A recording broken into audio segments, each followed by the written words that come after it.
جنت کی پورے 11 ماہ آرائش و زیبائش ہوتی رہتی ہے صرف ماہ صیام رمضان المبارک کے استقبال کے لیے. جنت سجتی رہتی ہے، گو وہ پہلے ہی آراستہ و پیراستہ ہے، لیکن اس مہینے کے لیے خاص طور پہ اہتمام کے ساتھ اس کو آراستہ کیا جاتا ہے کہ ماہ صیام جلوہ فراز ہونے والا ہے. اسی طرح جن لوگوں کے دل جنت ہیں وہ بھی پورا سال ماہ صیام کا انتظار کرتے رہتے کہ وہ گھڑیاں آئیں، وہ لمحے آئیں. فرمایا اگر میری امت کو پتہ چل جائے کہ ماہ صیام میں کیا ہے تو وہ آرزو کرے کہ پورا سال ہی ماہ صیام رہے. جو برکتیں، جو رحمتیں اس مہینے کے دامن میں رکھ دی گئی ہیں اور جو کرم نوازیاں انڈھیلی گئی ہیں اس ماہ نور میں.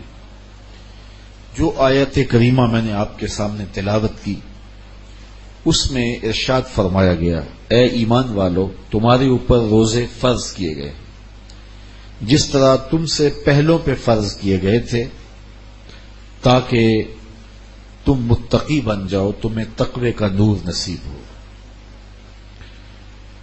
روزہ لغت میں رک جانے کو کہتے ہیں. الصوم فی اللغت الامساک فقط، روزہ لغت میں رک جانے کو کہا جاتا ہے، لیکن اصطلاح شریعت اسلامیہ میں طلوع فجر ثانی سے لے کے غروب آفتاب تک بقصد عبادت، اکل و شرب اور عمل تزویج سے رک جانا روزہ کہلاتا ہے. روزے کی تاریخ بہت پرانی ہے. علامہ اسماعیل حقی علیہ رحمہ نے روح البیاں میں لکھا کہ ملک تیمورس ثالث حضرت آدم علیہ السلام کی اولاد سے تیسرا بادشاہ تھا. اس کے زمانے میں قحط پڑ گیا تو جو آسودہ حال لوگ تھے ان کو وقت کے بادشاہ نے حکم دیا کہ وہ ایک وقت کا کھانا ان قحط زدہ لوگوں کے لیے بچائیں اور وہاں بھیجیں. اس کے حکم نامے کو انسانی ہمدردی پر مشتمل اس بات کو لوگوں نے قبول کیا. ایک وقت کا کھانا کھاتے اور ایک وقت کا کھانا قحط زدہ علاقوں میں بھیجتے. قوم کی یہ ادا رب کو پسند آ گئی. وقت کے نبی پر وحی کی گئی، تمہارے اس عمل کو ہم عبادت قرار دیتے. اور اس کے بعد پھر روزہ جتنی بھی شریعت ماضی میں گزری ہیں تقریباً سب میں مروج رہا ہے. قدیم مصری، یونانی، رومن اور ہندو دھرم میں بھی روزے کی تاریخ موجود ہے. تورات میں بھی روزہ داروں کی تعریف ملتی ہے. حضرت موسیٰ علیہ السلام کا 40 دن کے لیے روزہ رکھنا یہ کتاب رحمت قرآن مجید کے اندر موجود ہے. موجودہ انجیلیں جو دستیاب ہیں ان کے اندر بھی روزہ داروں کا تذکرہ ہم پاتے ہیں. حضور علیہ الصلوۃ والسلام فرضیت روزہ سے قبل فاقہ کشی کرتے تھے، روزہ رکھتے تھے اور ایام 20 کے روزے رکھے جاتے تھے. 10 محرم کا روزہ رکھا جاتا تھا اور مختلف ایام کے روزے رکھے جاتے تھے. باقاعدہ اسلام میں روزے کی فرضیت سن 2 ہجری کو ہوئی ہے. جب حضور مکے سے ہجرت فرما کے مدینہ تشریف لائے تو 2 ہجری کے اندر روزہ باقاعدہ فرض ہوا ہے. فرضیت روزہ کے بعد کل 9 رمضان المبارک آئے ہیں. تو اس طرح حضور کی حیات ظاہریہ میں 9 مرتبہ ماہ صیام آیا ہے. اور یہ بات بھی ذہن نشین رہے کہ 7 مرتبہ یہ مہینہ 29 کا تھا حضور کے زمانے میں اور 2 مرتبہ یہ مہینہ 30 کا آیا ہے.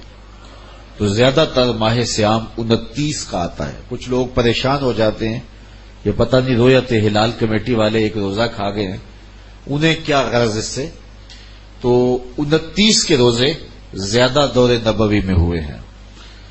اور یہ بات بھی ذہن نشین رہے کہ روزے 29 ہوں یا 30 ہوں، اللہ ثواب 30 کا ہی عطا کرتا ہے۔ اگر 29 پہ عید ہو جاتی ہے تو پریشان اس اعتبار سے ہونے کی ضرورت نہیں ہے کہ اللہ تعالی جل شانہ ثواب پورے 30 کا ہی عطا فرمائے گا۔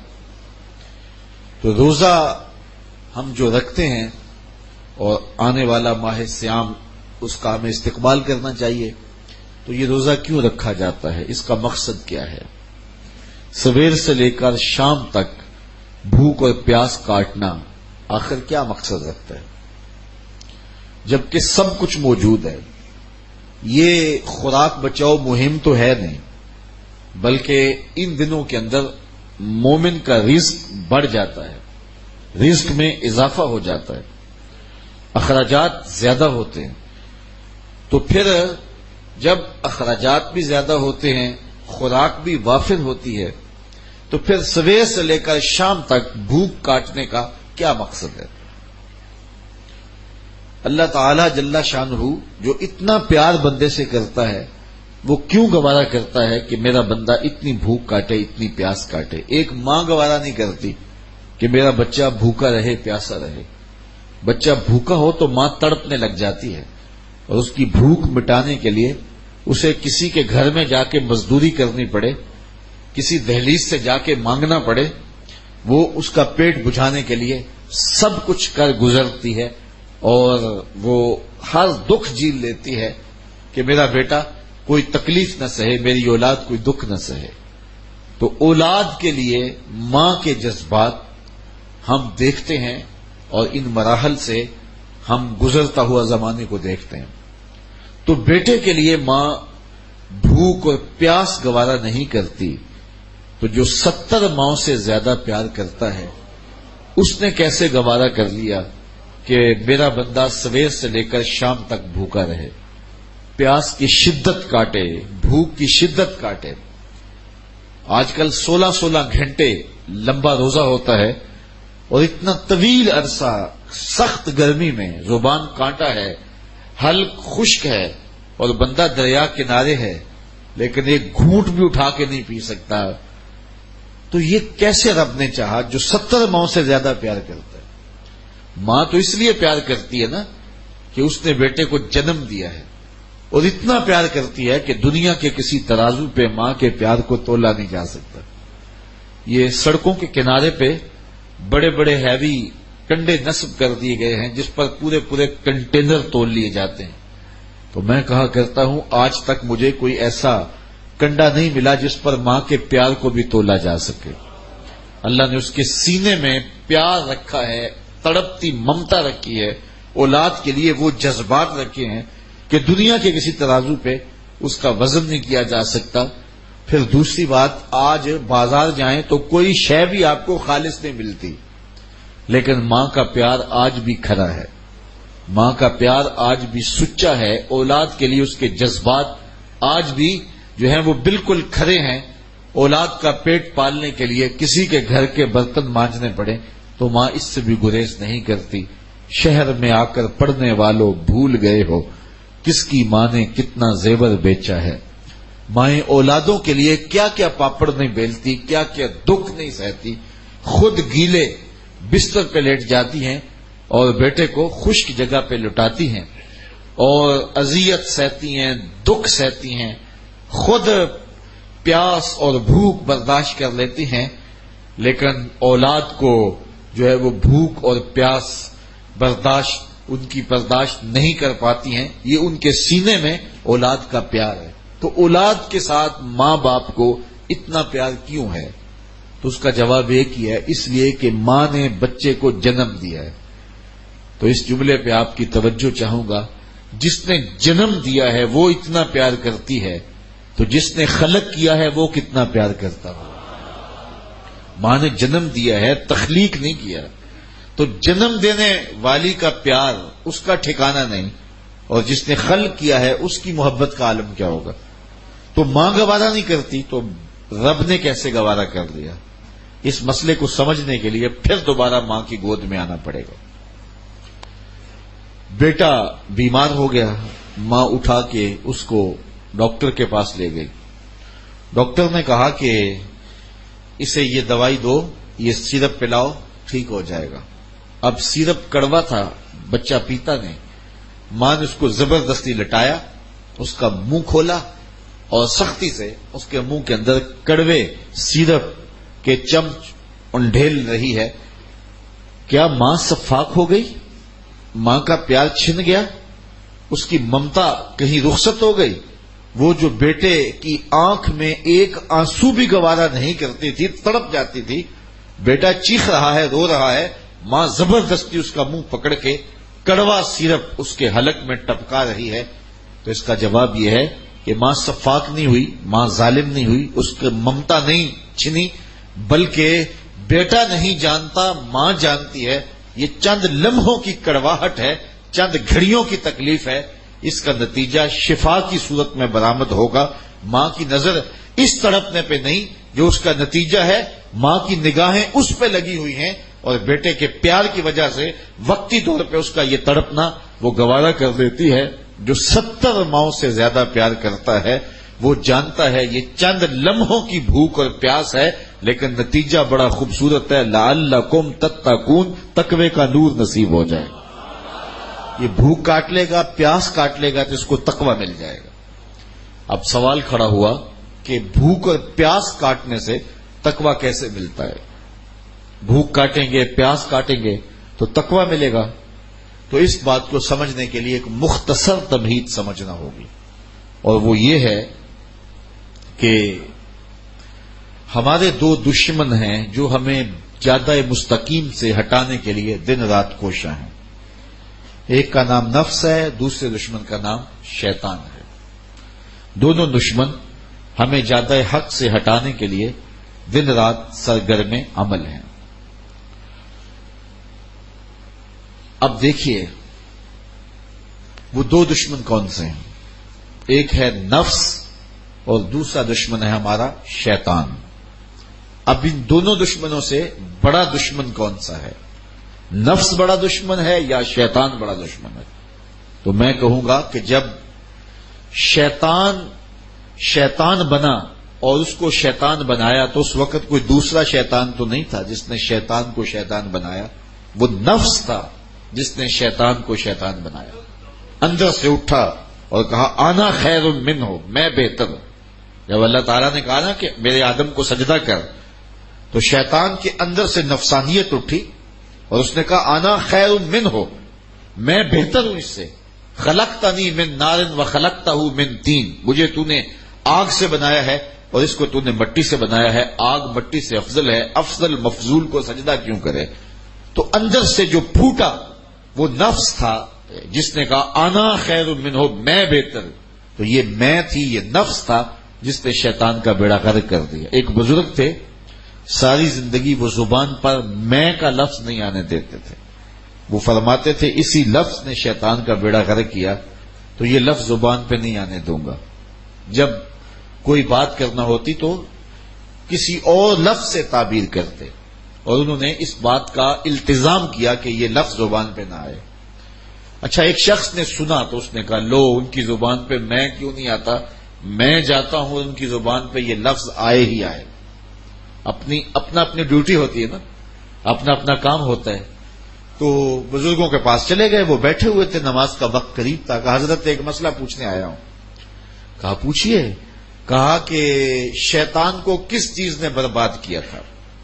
کہ حضرت اب تو کہیں گے کہ میں نے اس کا بیڑا غرق کیا تھا، تو کہوں گا جیسے بھی لبوں پہ لفظ تو آ ہی گیا نا، لیکن وہ بھی بڑی بصیرت والے تھے، سمجھ گئے کہ اس کی نیت میں کھوٹ کیا ہے۔ اتقوا فراست المومن فإنہ ینظر بنور اللہ، مومن کی فراست قلبیہ سے ڈرا کرو، وہ اللہ کے دیے ہوئے نور سے دیکھ لیتا ہے۔ تو کہا کہ بیٹھے رک جاؤ، نماز بالکل تیار ہے، نماز ہو جائے گی تو پھر اس موضوع پہ بات ہوتی ہے۔ خیر جماعت ہوئی، سلام پھرا تو حضرت خود ہی مخاطب ہوئے کہ کسی نے پوچھا تھا کہ شیطان کو کس چیز نے برباد کیا، جواب دینا چاہ رہا ہوں کس نے پوچھا تھا؟ جھٹ کھڑا ہوا میں نے، کہا اسی چیز نے اسے برباد کر دیا۔ تو یہ میں جو ہے یہ شیطان کو شیطان بنانے والی ہے، یہ نفس تگڑا ہے شیطان سے بھی، اور ہمیں بھی شیطان سے زیادہ نقصان پہنچانے والا ہمارا نفس ہوتا ہے. یہ ماہ سیام آتا ہے تو حدیث میں آتا ہے اذا جاء رمضان سلسلۃ الشیاطین، شیاطین جکڑ دیے جاتے ہیں. اور ہم دیکھتے ہیں کہ مسجدوں کے پھاٹک کھل جاتے ہیں، جہاں 1.5-2 صفیں ہوتی ہیں وہاں 5-5 6-6 صفیں ہو جاتی ہیں. تو سمجھ آ رہی ہوتی ہے کہ کوئی بندہ ہوا ہے، روکنے والا کوئی جکڑا ہوا ہے، اس لیے مسجدوں کے پھاٹک کھل گئے ہیں. لیکن اس کے باوجود بھی کم تولا جا رہا ہوتا ہے، کم ناپا جا رہا ہوتا ہے، نظر بھٹک رہی ہوتی ہے، خیال بہک رہے ہوتے ہیں، حسرت بغض کینے پل رہے ہوتے ہیں. تو یہ سب کچھ کیوں ہے؟ اس لیے کہ نفس موجود ہے. تو جو نیکی کا ماحول پیدا ہوتا ہے وہ شیطان کے بندنے سے ہوتا ہے، اور جو برائیاں پھر بھی موجود رہتی ہیں وہ نفس کے موجود ہونے سے موجود ہوتی ہیں. اس لیے ہمیں ان 2 دشمنوں کا مقابلہ کرنا ہے.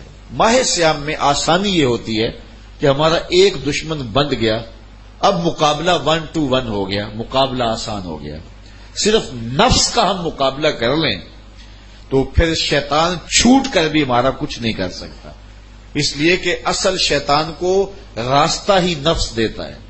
یہ نفس اندر کا دشمن ہے اور شیطان باہر کا دشمن ہے. اور جب تک اندر والا ساتھ نہ دے تو باہر والا کچھ نہیں کر سکتا. ہمارے دیہاتوں میں چوری ہو جائے تو بوڑھے بزرگ لوگ بیٹھتے ہیں کہ چور کہاں سے آیا، تو ایک نقطے پہ سارے متفق ہوتے ہیں کہ جو بھی ہے کوئی گھر کا بھیتی ضرور ہے، کوئی اندر کا بندہ ضرور ہے. تو اگر اندر کا کوئی بستی کا بندہ موجود نہ ہو تو باہر سے آنے والا حملہ آور کچھ نہیں کر سکتا جب تک اندر سے غدار نہ ملے. تو یہ نفس اندر سے ساتھ دیتا ہے تو شیطان آ کے حملہ آور ہوتا ہے. نفس پلیت چاکیتا اسی اصل پلیت تا ناسے. یہ نفس بیڑا غرق کرتا ہے اور یہی بہت بڑا دشمن ہے اور یہی جادہ مستقیم سے ہٹا دیتا ہے. اس لیے ماہ سیام میں اللہ تعالیٰ کی یہ کرم نوازی ہوتی ہے کہ ہمارا ایک دشمن بند گیا، مقابلہ صرف رہ گیا نفس سے. اگر نفس کو قابو میں کر لیں تو شیطان چھٹ کے بھی ہمارا کچھ بگاڑ نہیں سکتا. تو یہ آنے والا موسم ہمارے لیے ایک آئیڈیل موسم ہوتا ہے کہ ہم اپنے نفس کا مقابلہ کریں. اب نفس کا مقابلہ کیسے کریں گے؟ حضرت شیخ فرید الدین عطار علیہ رحمہ نفس کے مقابلے کا طریقہ بتاتے ہیں. کیونکہ جس شعبے میں کام کرنا اس شعبے کے ایکسپرٹ سے پوچھیں گے نا کہ یہ ہم نے کیسے کرنا ہے.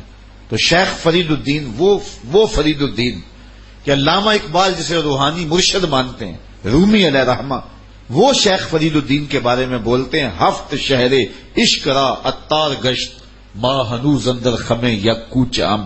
عشق کے 7 شہر فرید الدین عطار گھوم چکا ہے اور میں پہلے شہر کی پہلی گلی کے کونے پہ کھڑا ہوں. وہ فرید الدین عطار فرماتے ہیں نفس نتواں کشت الا باسے چیز بات گوئم یادگیرش اے عزیز. نفس نہیں مرتا لیکن 3 اسلحے ہوں تیرے پاس تو یہ ٹھہر بھی نہیں سکتا.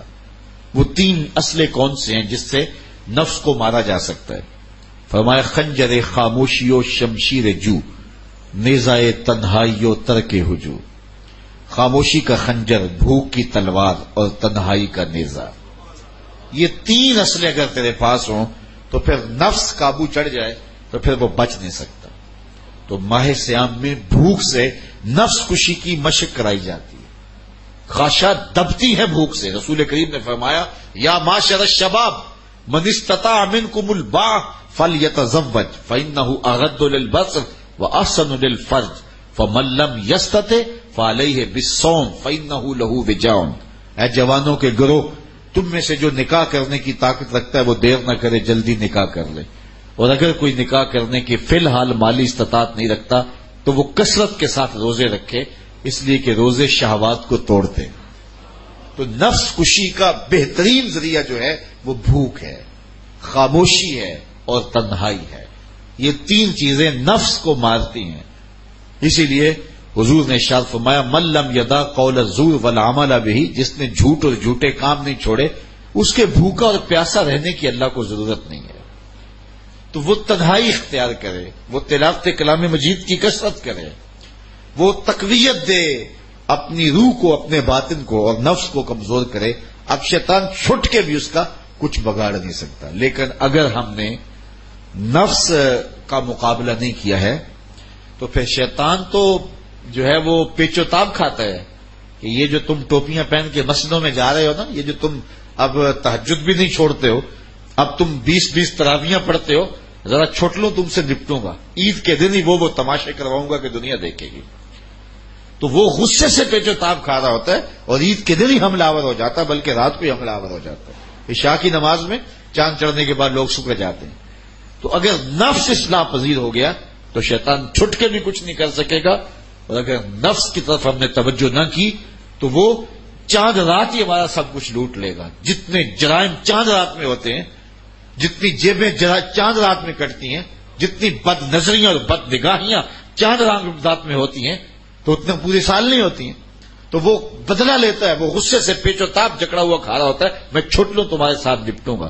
اور پھر وہ متحرک اور فعال ہو کے انسانوں کی زندگی کی کمائی لوٹتا ہے اور ان کو پھر وہی لا کے کھڑا کر دیتا ہے. اللہ تعالیٰ نے قرآن مجید میں اس عورت کی مثال بیان کی کہ جو ساری رات سوت کاٹتی رہتی ہے اور سوت کاٹنے کے بعد شام کو سارا کاتا ہوا توڑ کے پھر ریزہ ریزہ کر دیتی ہے. کہا تم بھی اس عورت کی طرح نہ ہو جانا. ہر سال ماہ سیام آتا ہے، تراویاں، سحریاں، افطاریاں، بھوک پیاس کی شدتیں، تلاوت کلام مجید، لیکن نفس کشی کی طرف توجہ نہیں ہوتی ہے. تو مہینہ گزرنے کے بعد جہاں ہم ماہ سیام سے پہلے کھڑے ہوتے ہیں وہیں ہم دوبارہ کھڑے ہو جاتے ہیں آ کے. تو اس پر ہمیں غور کرنا چاہیے. اللہ نے زندگی میں ایک مرتبہ میں پھر موقع اس ماہ نور کا دیا ہے، ماہ سیام کا دیا ہے. تو اس ڈھب سے، اس طریقے سے گزاریں کہ ماہ سیام گزرنے کے بعد ہمارا اندر ستھرا ہو چکا ہو، نفس ہمارے قبضے میں آ چکا ہو، باطن کی صفائی ہو چکی ہو، من کے اندر جو ہے وہ چراغاں ہو چکا ہو، اور ہم بدلے بدلے ہوں، ہم جو ہے وہ نور نور ہوں، ہم روشن روشن ہوں، ہم اجلے اجلے ہوں، ہمارے زنگ اتر چکے ہوں اور معرفت کا رنگ چڑھ چکا ہو. یہ تب ہے کہ اگر ہم اپنے نفس کو مارنے کی کوشش کریں گے. حضور نبی رحمت صلی اللہ علیہ وسلم کے کچھ فرامین سن لیجئے. ارشاد فرمایا، حضرت ابو ہریرہ رضی اللہ تعالیٰ عنہ سے مروی ہے، اذا دخل رمضان فتحت ابواب السماء وفی روایت فتحت ابواب الجنہ وغلقت ابواب جہنم وسلسلت الشیاطین وفی روایت فتحت ابواب الرحمہ. حضور نے ارشاد فرمایا جب ماہ سیام آتا ہے تو آسمان کے دروازے کھول دیے جاتے ہیں، اور ایک روایت میں ہے کہ جنت کے دروازے کھول دیے جاتے ہیں اور جہنم کے دروازے بند کر دیے جاتے ہیں اور شیاطین جکڑ دیے جاتے ہیں. اور ایک روایت کے لفظ یہ ہیں فتحت ابواب الرحمہ، اللہ رحمت کے دروازے کشادہ کر دیتا ہے. حضرت سہل بن سعد رضی اللہ تعالیٰ عنہ روایت کرتے ہیں، قال قال رسول اللہ صلی اللہ علیہ وسلم فی الجنت ثمانیۃ ابواب منہا باب یسمى الریان لا يدخلہ الا الصائمون. حضور نے ارشاد فرمایا جنت میں 8 دروازے ہیں، ان میں سے ایک باب کا نام باب ریان ہے جو صرف روزہ داروں کے لیے مخصوص ہے، اس سے صرف روزہ دار ہی داخل ہوں گے. حضرت ابو ہریرہ رضی اللہ تعالیٰ عنہ سے مروی حضور کا یہ فرمان بھی سنیے جو صحیح بخاری مسلم میں ہے، من صام رمضان ایمانا و احتسابا غفر له ما تقدم من ذنبہ. جو محاسبہ نفس کے ساتھ، جو ابھی میں نے عرض کیا، اور ایمان کے ساتھ روزے رکھتا ہے، اللہ تعالیٰ اس کے پچھلے سارے گناہ معاف فرما دیتا ہے، اس کے دامن پہ گناہ کا ایک دھبا بھی باقی نہیں رہتا. یہ کرم نوازیاں ہیں. حضور علیہ الصلوۃ والسلام ماہ سیام سے قبل خطبہ دیا کرتے تھے صحابہ کو، اور ماہ سیام کا استقبالیہ خطبہ دے کے ان کو ماہ سیام کو کیسے گزارنا ہے اس کی تعلیم دیا کرتے تھے. آج یہ خطبہ جو حضور نے ارشاد فرمایا وہ آپ کے سامنے رکھوں. حضرت سلمان فارسی رضی اللہ تعالی عنہ سے مروی ہے. ویسے تو یہ 29 رمضان کا خطبہ ہے اور 29 شعبان کا خطبہ ہے. حضور 29 شعبان کو دیا، اور میں اپنے وہاں 29 شعبان کو یہ خطبہ لوگوں کو سنایا کرتا ہوں، لیکن آج 29 شعبان تو نہیں ہے، اور چونکہ 29 شعبان کو میں دستیاب نہیں ہوں گا آپ کو، اس لیے وہ تھوڑا سا پہلے سنا دیتا ہوں. خطبہ سنانے کی اور سننے کی سنت ادا ہو جائے گی، لیکن وہ خاص دن کی سنت جو ہے وہ ادا نہیں ہو سکے گی. چلو یہ سی ڈی بن گئی تو آپ اس دن جو ہے وہ سن سکتے ہیں. حضرت سلمان فارسی فرماتے ہیں قال خطبنا رسول اللہ صلی اللہ علیہ وسلم فی آخر یوم من شعبان. حضور علیہ السلام نے شعبان کی آخری تاریخ کو ہمیں خطبہ ارشاد فرمایا. کیسا منظر ہوگا کہ مسجد نبوی کا ماحول ہوگا، کھجور کی بنی ہوئی چٹائیاں بچھی ہوں گی اور ممبر پہ آمنہ کا لال جلوہ فراز ہوگا، اور سامعین کے اندر ابو ذر غفاری بیٹھے ہوں گے، بلال حبشی بیٹھے ہوں گے، عثمان غنی بیٹھے ہوں گے، حضرت ابو بکر عمر بیٹھے ہوں گے، مولا کائنات بیٹھے ہوں گے، حضرت کعب بیٹھے ہوں گے. کیسے جگمگ جگمگ تاروں میں مہتاب کا عالم کیا ہوگا، کیسے منظر ہوں گے. حضور علیہ السلام نے خطبہ ارشاد کیا، ماحول تھا مسجد نبوی کا، حضور نے خطبہ ارشاد کیا. فقال یا ایھا الناس، کہا ہے لوگو، قد اظلکم شہر عظیم شہر مبارک شہر فیہ لیلۃ خیر من الف شہر. حضور نے ارشاد فرمایا، لوگو تمہارے اوپر ایک مہینہ جلوہ فراز ہو رہا ہے جو بہت بڑا مہینہ ہے، بڑا عظیم مہینہ ہے، جو مبارک مہینہ ہے. وہ ایسا مہینہ ہے جس کے دامن میں ایک رات ایسی ہے جو 1000 مہینے سے بہتر ہے. جعل اللہ صیامہ فریدہ، اللہ نے اس مہینے کے روزے کو فرض بنایا. وقیام لیلۃ تطوعا، اور اس کی رات کے قیام کو نفل بنایا. من تقرب فیہ بخصلۃ من الخیر کان کمن ادى فریضۃ فیما سواہ، اور جس نے کوئی اس مہینے میں بھلائی کی تو وہ ایسے ہے کہ جس طرح اس نے فریضہ ادا کیا. اگر کسی نے نفل ادا کیا تو ایسے ہے جس طرح اس نے فرض ادا کیا. ومن ادى فریضۃ فیہ کان کمن ادى 70 فریضۃ فیما سواہ، اور جس نے اس مہینے میں ایک فرض ادا کیا اللہ تعالیٰ اس کو 70 فرضوں کا ثواب عطا کرے. وہ ایسا ہے جس طرح اس نے 70 فرائض ادا کیے. وہو شہر الصبر، وہ صبر کا مہینہ ہے. والصبر ثوابہ الجنہ، اور صبر کا ثواب جنت ہے.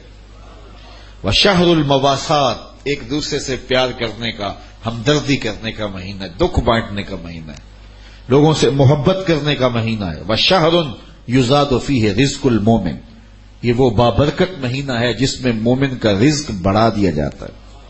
من فطر فیہ صائمہ، جس نے اس مہینے کے اندر افطار کروایا کسی شخص کو، روزہ دار کو، کان لہ مغفرۃ لذنوبہ، اللہ تعالیٰ اس کے گناہ معاف فرما دے گا اور اس کو جہنم کی آگ سے آزاد کر دے گا.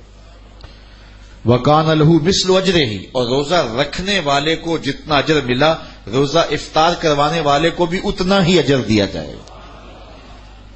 من غیر ان ینتقص من اجرہ شیئا، روزہ رکھنے والے کے اجر میں کسی کمی کے بغیر، اس کے اجر میں بھی کوئی کمی نہیں ہوگی، روزہ افطار کرانے والوں کو بھی پورا پورا اجر دے دیا جائے.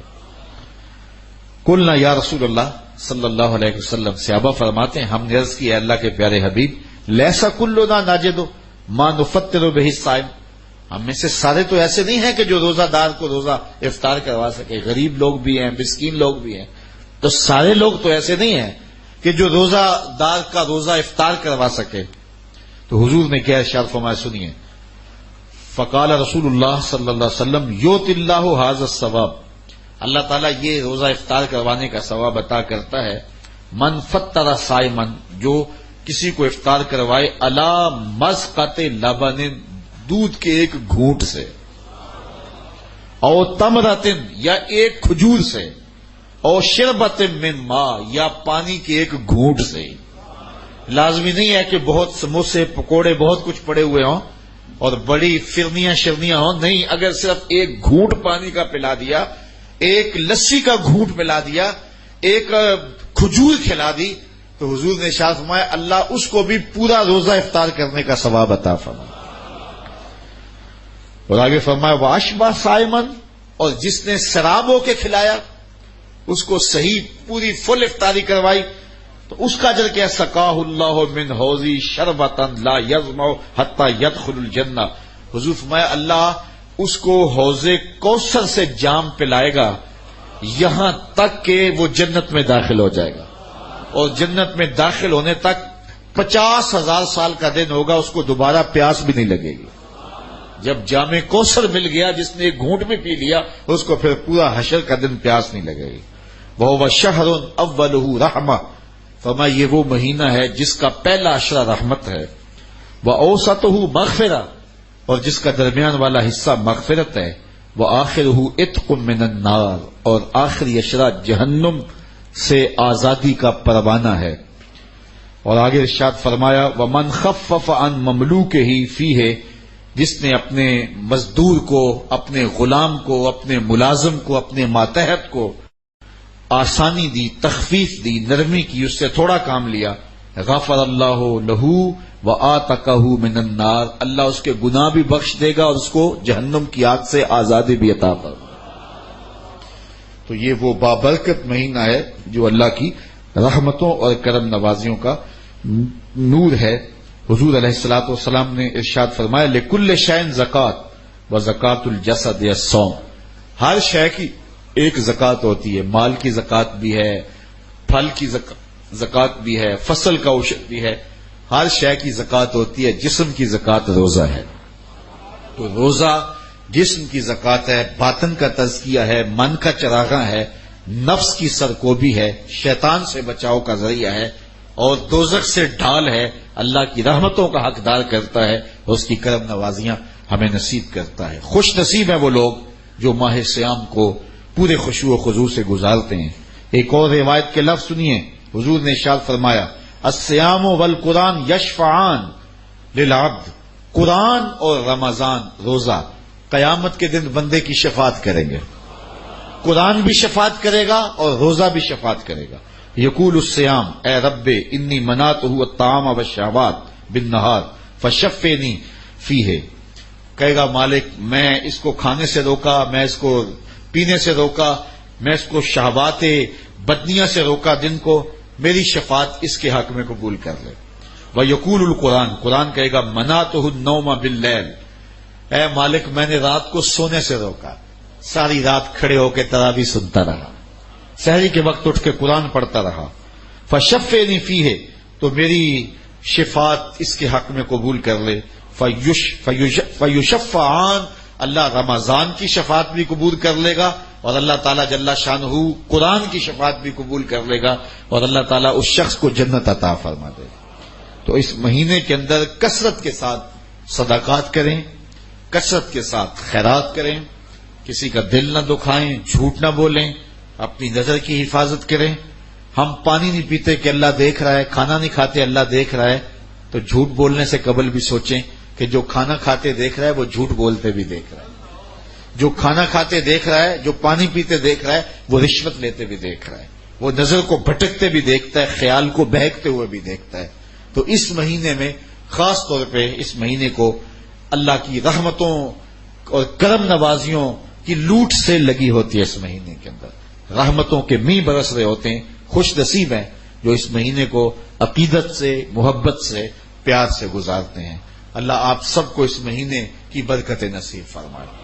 پچھلے ماہ حاضر نہ ہو سکا تو اس کا سبب تھکن تھی، یقیناً مجھے آپ سے معذرت بھی کرنا ہے، اور دوسری آج میں حاضر ہوا تو چونکہ بارش کی شدت تھی اور لوگ بہت سے تھوڑے بیٹھے ہوئے تھے، تو ہمارے جو ادارۃ المصطفیٰ کے مبلغ ہیں علامہ خالد مصطفی صاحب بڑے پریشان تھے، لیکن میں نے پوری ہمت کے ساتھ اور پوری کوشش کے ساتھ اسی جذبے کے ساتھ گفتگو کی ہے۔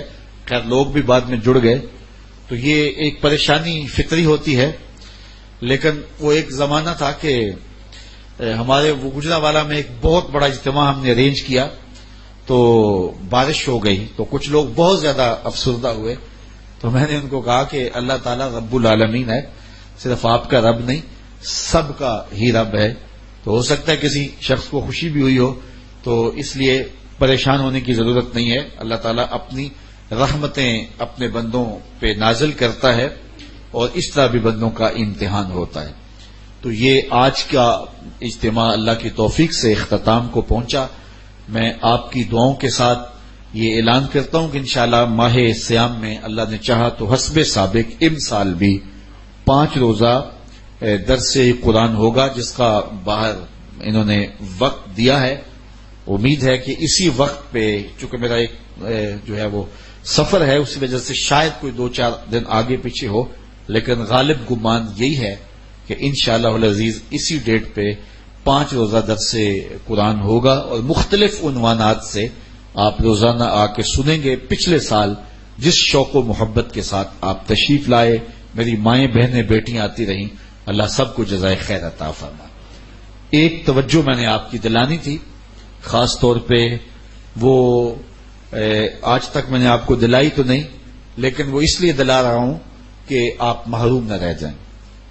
مرکز مصطفیٰ کی تعمیر کا سلسلہ الحمدللہ جاری ہے اور اب وہ آخری مراحل میں داخل ہو گیا ہے، اس لیے میں اس آخری مرحلے میں آپ کو بھی شامل کرنا چاہ رہا ہوں۔ ادارۃ المصطفیٰ میں جو خواتین کا شعبہ ہے وہ سیدہ آمنہ سلام اللہ علیہا کے نام نامی سے معنون ہے، اور میری جب والدہ ماجدہ کا 2006 کو انتقال ہوا تھا تو میری آرزو یہ تھی کہ سب کچھ بھی لٹا دیں تو ماں باپ کا حق ادا نہیں ہوتا، اور بڑے عجیب سے جذبات تھے۔ تو میں نے سوچا کہ میں اپنی والدہ کے سال ثواب کے لیے کچھ کروں، لیکن میں اپنے آپ کو مالی طور پہ اس قابل نہیں پاتا تھا کہ میں ان کے لیے کچھ کر سکوں، لیکن میں نے یہ اللہ کی بارگاہ میں عرض کی کہ مالک میری زندگی کا ایک درس بھی اگر تجھے قبول ہے تو وہ اس کا ثواب میں اپنی ماں کے نام کرتا ہوں۔ لیکن یہ تشنگی پھر بھی تھی کہ مجھے اپنی والدہ کے لیے کوئی ایسا کام کرنا چاہیے جو صدقہ جاریہ کے طور پہ موجود ہو۔ خیر وقت گزرتا گیا تو پھر میں نے سوچا کہ میں تو مالی طور پہ مستحکم نہیں ہو سکا، کوئی کاروبار میں نے نہیں کیا، نہ میرے پاس فرصت ہے، اور دین کو میں نے کاروبار بنایا نہیں، اور یہ میرا رب سے عہد ہے کہ میں اس کو کاروبار بنانا نہیں، تو اس لیے میں تو کر نہیں سکتا، تو یہ جو تبلیغ دین ہے اس کا ثواب میری ماں کو پہنچتا رہے گا، تو کچھ تھوڑے پیسے جوڑ کے میں اپنی ماں کے لیے کچھ نہ کچھ تو کروں۔